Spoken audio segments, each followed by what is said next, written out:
जी को निरंतर जपते से राम जी श्री भरत ऐसा जपते हैं। प्रेमी का हृदय हर समय अपने प्रीतम के चिंतन में तन्मय रहता है। विलक्षणता उसी में आती जो निरंतर भजन परायण रहता है। भगवान का स्वभाव,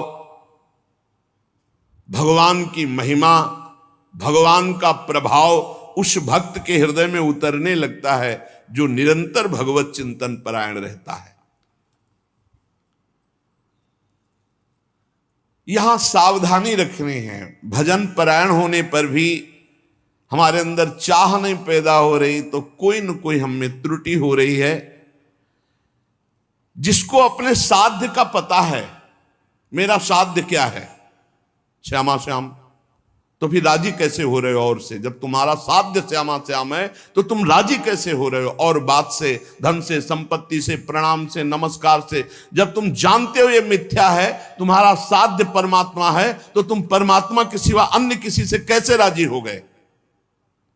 साधना के विघ्न जिनसे हमें बचना है, ये विघ्न है। अपने आराध्य देव साध्य के बराबर किसी को नहीं रखना। ये बात समझो। किसी वस्तु, व्यक्ति, स्थान, घटना, परिस्थिति, कैसे तुम राजी हो गए कि प्रभु का विस्मरण? जैसे हम किसी व्यक्ति से मिलने में प्रभु को भूल गए तो वो व्यक्ति प्रभु से बढ़कर हो गया। किसी वस्तु के भोग में हम प्रभु को भूल गए तो वस्तु प्रभु से बढ़कर हो गए। साध्य की ओर जिसकी दृष्टि नहीं है वो साधक किस बात का? अपने को जो एकांत रूप से भगवत प्राप्ति के मार्ग में चलाया है उसी को साधक कहते हैं। और जो हर समय साध्य को लक्ष्य रखता है वही साधक, प्रवीण साधक है। अपने कार्य में, अपनी साधना में, अपने मार्ग में दूसरे की तरफ ताको झाको मत, चुपचाप चलते रहो। साधक को हमेशा ध्यान रखना चाहिए, हमें कभी लक्ष्य को भूलना नहीं है। हमारा लक्ष्य क्या है? खड़े हैं तो हमारी दृष्टि बिल्कुल मंत्राकार, कार्य में है तो नाम जप। जी जब पूछे क्या चल रहा है, आपकी कृपा से चल रहा है। उत्तर यही होना चाहिए, झूठ नहीं, सत्य ही होना चाहिए।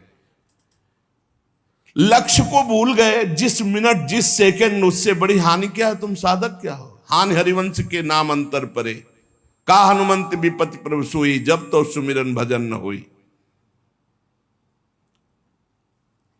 हरि बाबा ने एक दृष्टांत में बताया कि एक सिद्ध फकीर एक संत की झोपड़ी पर गए तो वहां गड्ढा बना हुआ था सामने और घुटनों का भी।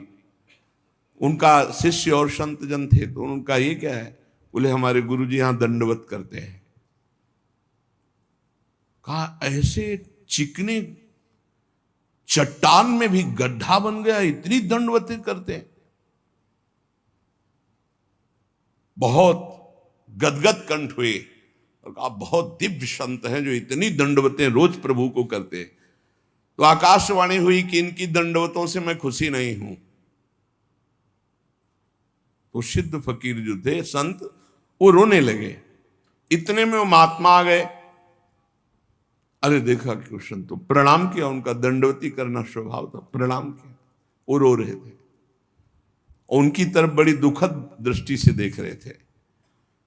तो उनका प्रभु आप रो क्यों रहे हैं? तो उनका तुम्हारे लिए रो रहा हूं। हमारे लिए क्या परेशानी है? हमको क्या परेशानी?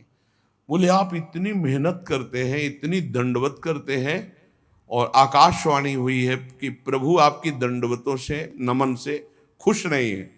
वो नाच पड़े। बोले सच्ची? बोले हाँ। बोले प्रभु ये तो बड़ी खुशी की बात है कि मैं दंडवती करता हूं, प्रभु को ही पता है, प्रभु देख रहे हैं कि मैं उनको दंडवती करता, इसमें रोने की क्या बात है? ये तो बहुत खुशी की बात है। वो खुश है कि नहीं खुश, इसका परिणाम मिलेगा कि नहीं। सबसे खास बात है कि हर दंडवत वो हमारी देख रहे हैं, हर दंडवत बड़ा आनंद से प्रफुल्लित होकर अब वो रोने लगे, आनंद अश्रु, इस बात से कि प्रभु मेरी हर दंडवत को देख रहे हैं। स्वीकार करें ना करें, लेकिन मेरी दंडवत को देख रहे हैं, मेरी साधना को देख रहे हैं। थोड़ी देर में यह आकाशवाणी फिर हुई, ऐ संत, मैं तुम पर बहुत प्रसन्न हुआ, तुम जो चाहो मांग सकते हो। तो जो सिद्ध महापुरुष आए हुए थे उन्होंने कहा, अभी तो आपने आकाशवाणी की थी कि इनकी बंदगी, इनकी दंडवत से आप प्रसन्न नहीं, अभी आप कहते हैं मैं बहुत प्रसन्न हूं, तो इतनी देर में कौन सी साधना हो गई? बोले इतनी देर में जो इनका अपनापन मेरे लिए है, उमंग है, वो इनकी जो जागृत हुई, उसी उमंग और अपनेपन से मैं बहुत प्रसन्न हो गया और इनकी साधना पूर्ण हुई। एक क्षण लगता है। हमको ये नहीं देखना कि इसका परिणाम क्या होगा, हमको अपनी दिनचर्या, अपनी नियमावली करना, इसी से भगवान भी कह दे मैं प्रसन्न नहीं, तो ये बात तो है कि आप देख रहे हो ना, बस इतनी बात बहुत है, आप देख रहे हो बस। शनै शनै रूपरमेत बुद्ध्या धृति गृहीतया आत्मसंस्थम मनः कृत्वा न किंचिदपि चिंतयेत। धीरे धीरे ऐसा अभ्यास बनाओ, सब जगह से मन को बार बार हटाकर नाम में लगाओ और कुछ चिंतन ही न हो, अपने प्रभु का भजन। दूसरी किसी वस्तु, व्यक्ति, चीज का चिंतन ना होने पावे, जहां जहां मन जाए वहां वहां से हटा करके अपने लक्ष्य में, अपने प्रभु में। साधक धैर्यवान होना चाहिए, विश्वासी होना चाहिए, विचलित नहीं हो जाना चाहिए कि अरे बहुत प्रयास किया मन नहीं लगा। नहीं, हम प्रयास करते रहेंगे। जब हम रात्रि में टहलते हैं तो एक राधा राधा राधा राधा राधा राधा राधा राधा राधा राधा राधा राधा ये ऐसे आवाज आती है, वो कोई साधक करते हैं, बहुत अच्छा लगता है कि मानो 1:45-2 बजे नींद आ जाए, खड़े हुए बालकनी में नाम राधा राधा राधा राधा राधा राधा राधा राधा। अरे यहां मेहनत करनी, मेहनत करके, प्रयत्न करके हमको अपना मन भगवदाकार बनाना, चिंतन परायण बनाना। बहुत अच्छा लगता है जब साधक कोई साधना में प्रवृत्त होता है। थोड़ा जाग, अपने स्वरूप पे जाग, इन सबको झटका मार। बहुत जोर का तुम्हारे पास करंट पावर है भगवान का, तुम में जो शक्ति है उसको जागृत करो। बहुत शक्तिवान हो तुम, साधारण नहीं हो, भगवान के जन हो। जब तक हमारी भजन में रुचि, भजन में प्रवीणता,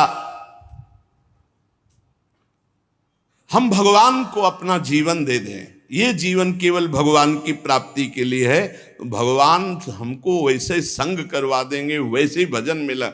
एक चीज तो समझ लो, साधक वही जो जिद्दी स्वभाव का, ये बात समझ लो, साधक वही जो जिद्दी, भजन में जिद करके लगना पड़ता है। जैसे भजन में पूर्व में था कि बैठे, थोड़ी देर भजन हुआ, फिर नींद आने, खड़े हो गए और टहल रहे हैं, बाहर निकल करके टहल। हमें नींद में समय बर्बाद नहीं करना। एक नियत समय तुम्हें दे दिया देह को सोने का, 5 घंटे, 4 घंटे, 3 घंटे, जितना अभ्यास में ले पाए। इसके बाद अब नहीं कि तुम झटका मारो। हर प्रयास किए, ठंडा पानी बिल्कुल ठंडा रख लिया है, सर्दी में कंबल ओढ़ा नहीं, पूरा अब ठंडी में कांप, अब नींद आवे, लड़ा जाता है। बहुत आनंद का विषय है जिस मार्ग में आप चल रहे हैं। अपने आप को भगवान के चरणों में समर्पित करके निरंतर भजन का अभ्यास, तो तेषाम हम समुद्धरता मृत्यु संसार सागरात भवामि न चिरात पार्थ मय्यावेशित चेतसाम। इस शब्द पर ध्यान करो, मय्यावेशित चेतसम, मेरे में आवेश चित्त वाला। भजन का आवेश हर समय बना हुआ है, भजन का आवेश और कोई चाह नहीं। एक रबिया जी बड़ी संत हुई है, उन्होंने कहा कि अगर मैं स्वर्ग चाहूं तो मुझे जरूर नरक भेज देना प्रभु, अगर नरक से बचना चाहूं तो और भयानक कष्ट देना प्रभु, पर यदि आपको चाहूं तो छुपना मत। अगर आपसे और कुछ चाहूं, सुख चाहूं तो दुख दे देना, स्वर्ग चाहूं तो नरक दे देना, अगर हमारी नरक ना जाने की इच्छा हो तो और भयानक कष्ट दे देना। लेकिन यदि मैं भजन चाहूं और आपको चाहूं तो इसमें धोखा मत कर देना। मैं आपको चाहती हूं, आप हमारे हृदय की बात जानने वाले हो। साधक जब इस मार्ग में चलता है तो उसको प्रलोभन और भय, ये 2 चीजें माया भेजती है, ध्यान रखना। साधक इस मार्ग में जब चलता है तो प्रलोभन और भय कोई भी हो, पार्वती जी तपस्या कर रहे हैं भगवान शंकर के लिए, भगवान शंकर से प्रेरित होकर सप्त ऋषि आए। अब महादेवी ध्यानस्थ थी, जब ध्यान खुला तब प्रणाम किया और कहा देवी आप तपस्या में संलग्न है, बहुत कठोर तप कर रहे, बहुत कठोर तप, सूखे पत्ता एक ऐसे बिल्व पत्र पा लिया, बस अपर्णा नाम पड़ा माता जी का, बहुत कठोर तप, किसके लिए कर रहे? तो उनका भगवान शंकर को पति बनाने के। हंस पड़े सब। हंस पड़ना होता है मानो उपहास करना किसी बात, भगवान शंकर को पति। अरे बरगद के पेड़ के नीचे रहते हैं महाराज, चिता की भस्म लगाते हैं, बागंबर धारण करते हैं, कोई इतनी बड़ी तपस्या। देखो हम वैकुंठनाथ भगवान श्री हरि से आपका ब्याह करा देंगे। पार्वती कोटि जन्म लग रगर हमारी, बरौ शंभुनता राव। साधक प्रलोभन नहीं, प्रलोभन नहीं। प्रलोभन क्या हुआ? वैकुंठनाथ। प्रलोभन नहीं, भय, भय दिखाया जाता है। जब ध्रुव जी महाराज चले तो नारद जी आ गए, भय दिखा, अरे महामुख मुख। प्रहलाद जी, नारद जी, बड़े बड़े महाभागवत, इनके जीवन में देखो प्रलोभन भय किस किस कोटि के आए, लेकिन अपनी निष्ठा छोड़ी। दुलार करता हुआ हिरण्यकश्यप कहते छोड़ दो इस हरि की बात और जो तू चाहे प्राप्त कर ले। और भय तो कितना भयानक दिया। साधक जब इस मार्ग में भजन की जिद पकड़ लेता है, तब उसके हृदय में पूर्व में जो भोग इच्छा रही है, बहुत ध्यान से सुनना, वो फ्री भोगने को एकांत में मिलने का संयोग माया बना देगी। प्रलोभन, पूर्व में कोई भी भोग इच्छा रही है, सबसे पहले भजन की तन्मयता में वो भेजी जाएगी। भोगो इसे, फ्री, कोई विघ्न नहीं। आपको लगा हाँ हाँ ये तो मैं चाह ही रहा था, मारे जाओगे। आपका भजन लुट जाएगा, वो वृत्ति लुट जाएगी। भोगेश्वर प्रसक्ता नाम तया प्रहृति चेतसाम व्यवसायत्मिका बुद्धि समाधो न विधीयते। आपका थोड़ा सा अच्छा भजन होने लगेगा तो आपके पास भेजे जाने लगेंगे लोग। ध्यान से सुनिए, बड़े भजनानंदी है, लियो सेव अंगूर, ये ले वो ले, ये रुपया की गड्डी, कभी कोई जरूरत हो फोन नंबर ले, ये ले फोन हो, उसमें ये भगवान की माया आपके भजन की एकांतिक वृत्ति को छीनने के लिए व्यवस्था भेज रही है। ये तुम्हारे भजन का फल नहीं है, भजन का विघ्न है। बहुत से भक्त बनने लगेंगे, आपका पूजन करने लगेंगे। बहुत खतरनाक खेल है, बहुत समझ के। पूजा अच्छी लगने लगी, फल फूल अच्छे लगने लगे, रुपया पैसा अच्छा लगने लगा, फोन नंबर अच्छा। अरे भाई जिनके पास फोन है अब उनको दूसरे की जरूरत क्या है? असंगोहम पुरुषा, अकेले रहकर पूरे विश्व का सब भ्रमण करो, उसी में सब चीज है। इतने इतने बच्चे हैं, सब ज्ञान है उनको, पूरा विश्व का ज्ञान है मोबाइल भगवान की कृपा से। अगणित रूपों में आपके पास भजन का विघ्न भेजा जाने लगेगा जब आपका भजन सही होने लगेगा। कुछ तो बड़ाई करने वाले भेजे जाएंगे, मोचू पड़ी बोलने वाले। बचना चाहिए इसों से, जलन पैदा होनी चाहिए। जब माया ये जान लेती है कि भगवान बनना चाहता है, तो वो मायापति तो सिर्फ भगवान ही है, वो ऐसे प्रश्न फेंक देती है कि वो अपने आप चिल्लाने लगता है कि मेरे जैसा अधम कोई नहीं है। बड़ाई सुनकर अच्छी लगने लगे, साधन मार्ग के पथिक को बच के। साधन की सिद्धावस्था है, सबके चरणों में वंदना करो, सब इष्ट रूप है, हम सबके दास हैं। सो अनन्य गति जाके असमति न टरे हनुमंत, मैं सेवक सचराचर रूप स्वामी भगवंत। कहीं धोखे में मत आ जाना। मान देने वाले, पूजा करने वाले, फूल चढ़ाने वाले, प्रलोभन देने वाले, ये तुम्हें भ्रष्ट करने आए हैं, तुम्हें ऊंचे उठाने नहीं आए। ध्यान रखना, जो बड़ी बड़ी बातें आपके सामने प्रशंसा की करें, आप सुनो तो जान लेना ये भ्रष्ट करने के लिए माया ने भेजा है। ये माया का पार्षद है, मुझे राधा राधा राधा राधा, सावधान, हे हरि बचाओ, हे प्रियाजू बचाओ। अगर इनसे बच गया तो आगे सिद्धियां आती है। सिद्धियां किनको आती हैं? जो इन सब से बच गया। अगर सिद्धियों से बच गया तो बड़े बड़े देवता हाथ जोड़कर खड़े हो जाते हैं और कहते हैं आपको जो सुख चाहिए, आप देवलोक चलो, अभी आपको भ्रमण कराते हैं, आप जो सुख चाहिए। जब मृत्यु लोक चाहो मृत्यु लोक में कोई जान नहीं पाएगा, जब चाहो देवलोक, जब चाहो जिस लोक का भोग, क्योंकि भगवान को प्राप्त करना चाहना, भजन करना, भगवान को प्राप्त करना चाहना, तो उसकी चाह को बदलते हैं। देवता लोग हाथ जोड़कर खड़े हो जाते हैं, बड़े बड़े देवता लोकपाल उसके सामने आने लगते हैं। आप वरुण लोक चलो, आप इंद्र लोक चलो, आप वायु लोक चलो। साधक भय और प्रलोभन आखिरी तक, जब तक भगवान के दर्शन न हो जाए, कुछ स्वीकार न करे। इनसे बचा रहेगा तो भजन सफल हो जाएगा। एकनिष्ठ साधक ही जीत सकता है इन प्रलोभन और भय से। अपने गुरुदेव को आदर्श मानकर बस उनकी आज्ञा पर छुप करके, अपने आप को छुपाकर भजन करके भगवत साक्षात्कार कर ले। फिर भगवान जब करवाना चाहते हैं जगत मंगल, फिर वो सारी जिम्मेवारी उनकी होती है। हमारा मार्ग कैसा है ये हमें केवल गुरुदेव से देखना है और किसी व्यक्ति से सलाह नहीं लेनी। फिर हमें कोई बुरा कहता रहे तो हमें कोई परेशानी नहीं, क्योंकि हम गुरुदेव से मिलकर चल रहे हैं। बस साधक मार्ग पर चलने वाला है,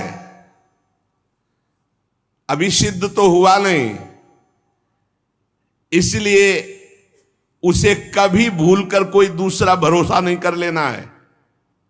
भरोसो जाहि दूसरों सो करो। अगर किसी का भरोसा कर लिया तुम्हारा मार्ग रुक जाएगा। भरोसो जाहि दूसरों सो करो। मोही तो सावन के अंधे जो सूझत रंग हरो ही हरो। हमारी महारानी, हमारी लाडली जो जैसे रखे वैसे हम महानता आनंद का अनुभव करेंगे। दूसरे से नहीं, बने तो रघुबर ते बने, बिगड़े तो भरपूर, तुलसी और अंते बने ता बनवे पे धूर। अनन्यता, निष्ठा, इष्ट प्रियता। जिसने संसार में किसी और का भरोसा कर लिया, बस बहुत बहुत बदल जाता है। हाँ, बहुत बदल जाता है। साधन को बदलते देर नहीं लगती। जहां साधक चूक कर देगा तो साधना बदल जाएगी। साधना होने लगेगी मान की, प्रतिष्ठा की, भोगों की। आप सच्चे गुरु, सच्चे आचार्य के बन करके चलो तो आगे ही आगे मार्ग आपको प्रकाशित करते चले जाएंगे। गुरुदेव पूछने की जरूरत नहीं, आगे का मार्ग खुद दिखाई देने लगता है। सच्चे साधक को मार्ग पूछना नहीं पड़ता, ये अध्यात्म अपने आप आगे प्रकाशित होने लगता है। सफलता आपके चरण चूमेगी यदि सावधान रहे तो। और अगर इन विषयी पुरुषों के फसाव में आकर फंस गए, भटक गए, तो फिर बदल जाएगी, साधना बदल जाएगी। परमार्थ में बहुत सावधान। एक भी जीवन भर कोई अपना नहीं होना चाहिए, पूरे विश्व में कोई पराया नहीं होना चाहिए। ये चतुरता उपासक की। एक भी पूरे जीवन में अपना नहीं होना चाहिए, पूरे जीवन में, और पूरे विश्व में कोई पराया नहीं होना चाहिए। समझ लो, जो सबसे परे सबसे भरे उसका सेवक कितना प्रवीण होता है। साधक साधना में सावधान, उसके बीच में प्रलोभन आएंगे भगवत प्राप्ति के बीच में, चाहे वो सिद्धियों का, चाहे देवताओं का हो। लोक की तो बात ही क्या, केवल अपने इष्ट के लिए जो धुआंधार भजन में लगा हुआ है, कहीं विश्राम नहीं, कहीं कोई चाह नहीं, वो निकल जाता है। सालोक के सारिष्ट सामीप्य सारूप्य एकत्व मप्युत दीयमानम न ग्रहणंति बिना मत सेवनम जना। भगवान का भक्त इन मोक्ष सुखों को स्वीकार नहीं करता। सिद्धियां और देवता या अन्य सुखों की तो बात जाने दो। ध्यान रखने की बात है कि अनन्य प्रेमी अनन्य भजनानंदी ही भगवत साक्षात्कार करता है।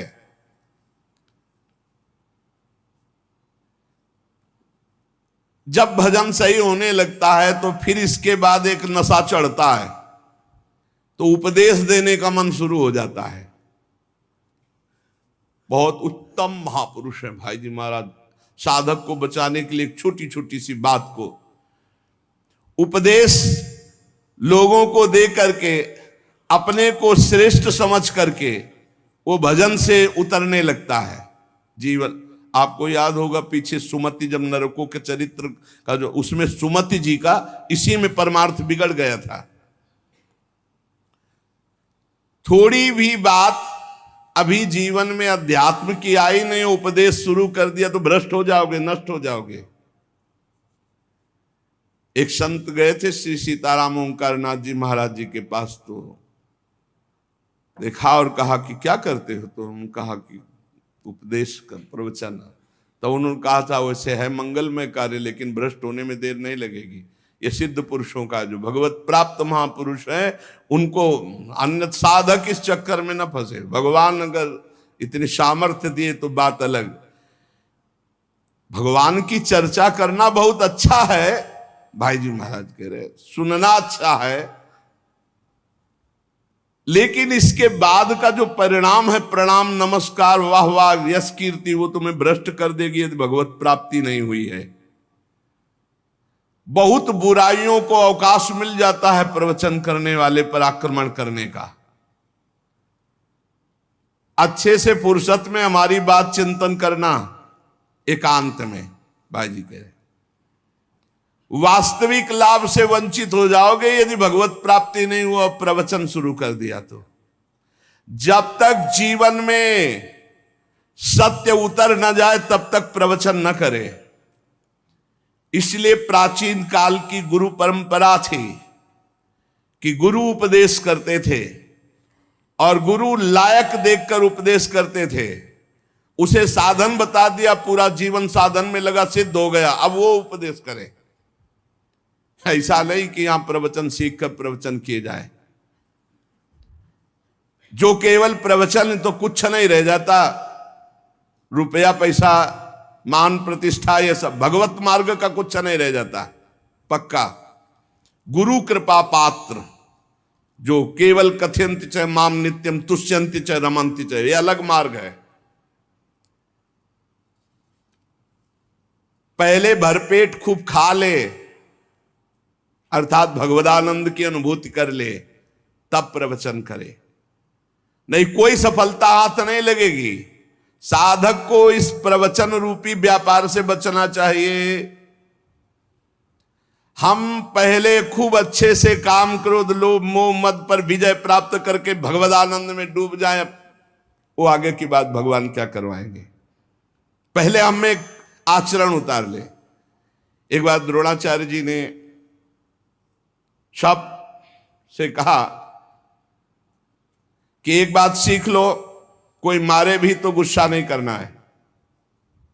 ये बात सीख लो, यदि तुम्हें उत्तम मार्ग का अनुसरण करना है, महापुरुषों के मार्ग में चलना है, तो तुम्हें मारे भी तो गुस्सा नहीं करना है। सीख लिया? सबसे पूछा जी क्या सीखा?